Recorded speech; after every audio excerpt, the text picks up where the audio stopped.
Hola, hoy platicaremos sobre funciones inyectivas. La inyectividad es una propiedad que tiene una función que la hace tener la posibilidad de ser invertible. Pensemos que tenemos una función f dada con su dominio d y su imagen i.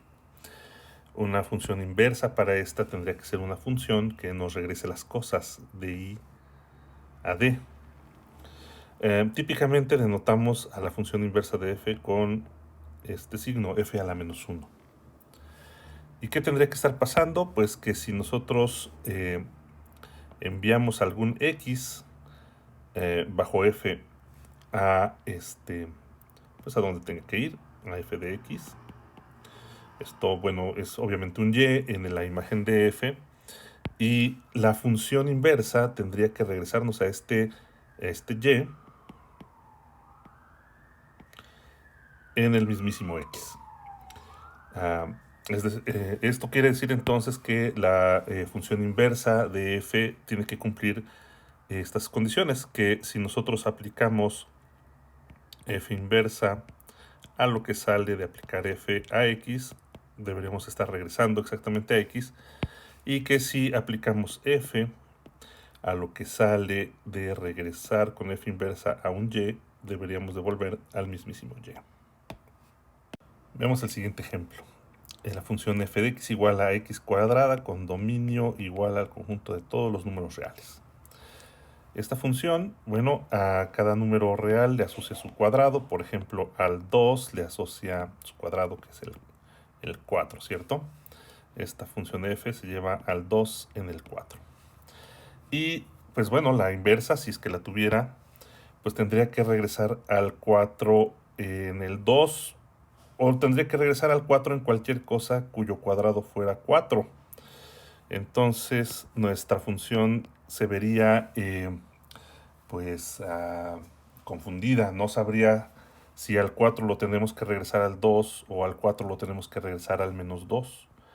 Esto pasa entonces porque nosotros tenemos dos números reales, estos dos, el 2 y el menos 2, que bajo la función elevar al cuadrado van a dar al mismo elemento.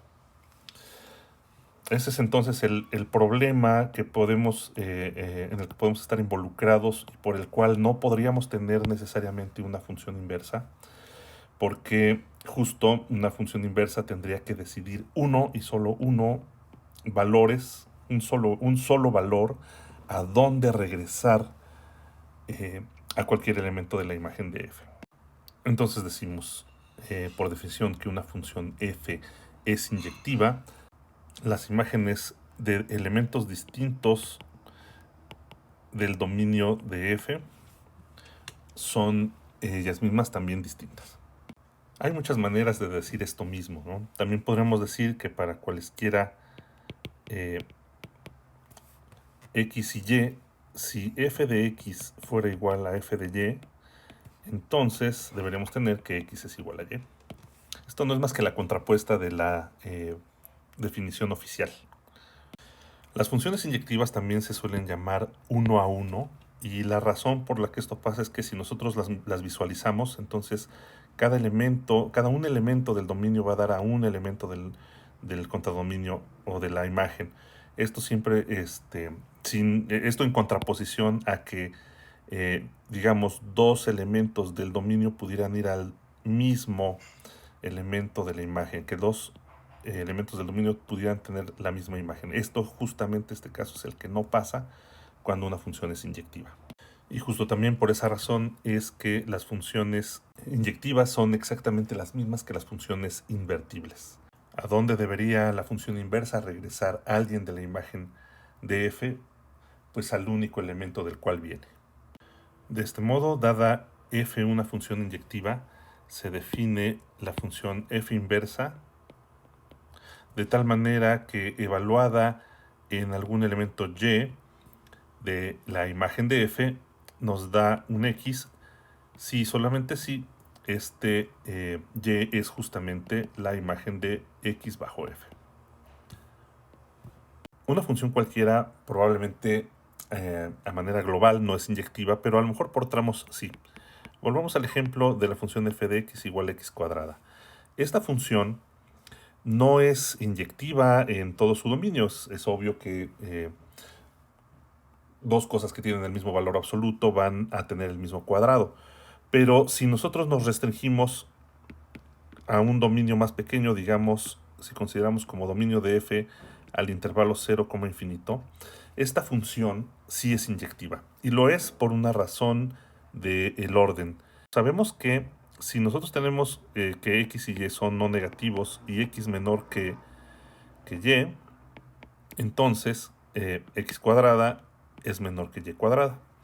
De modo tal que si x es distinto de y, bueno, pues una relación de orden de este estilo se tiene que dar. Y al darse esta relación de orden también se da la relación de orden entre los cuadrados. Y por lo tanto, digamos, si x es distinto de y ambos son no negativos, entonces pues x cuadrada y y cuadrada también son distintos. Es decir, que esta función f sí es inyectiva, pero ojo, lo es considerando como dominio solamente al conjunto de números positivos. Bueno, en este caso, la función f de x igual a x cuadrada sí tiene una función inversa. La inversa de esta función es obviamente la raíz cuadrada positiva, ¿cierto?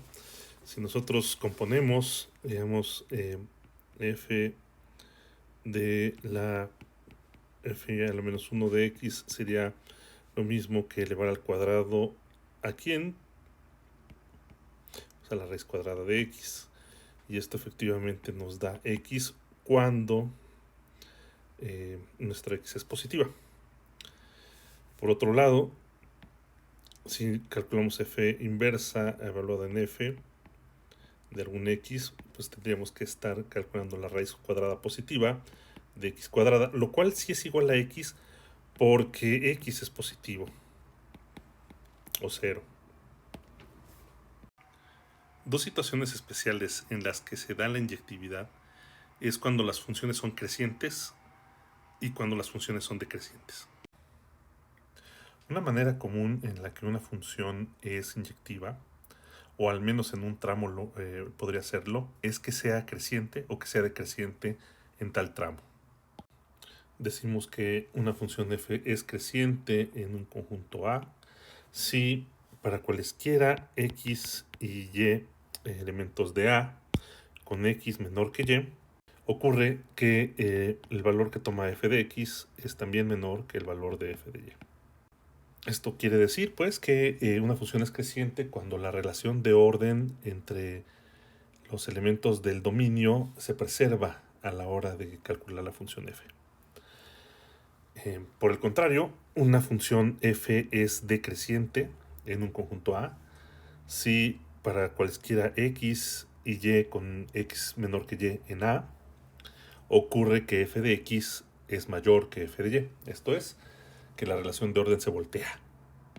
En clase veremos cómo lucen las gráficas de las funciones en tramos crecientes y cómo lucen en tramos decrecientes. Y mucho más adelante veremos cómo se relacionan los intervalos de crecimiento con el signo de las funciones derivadas.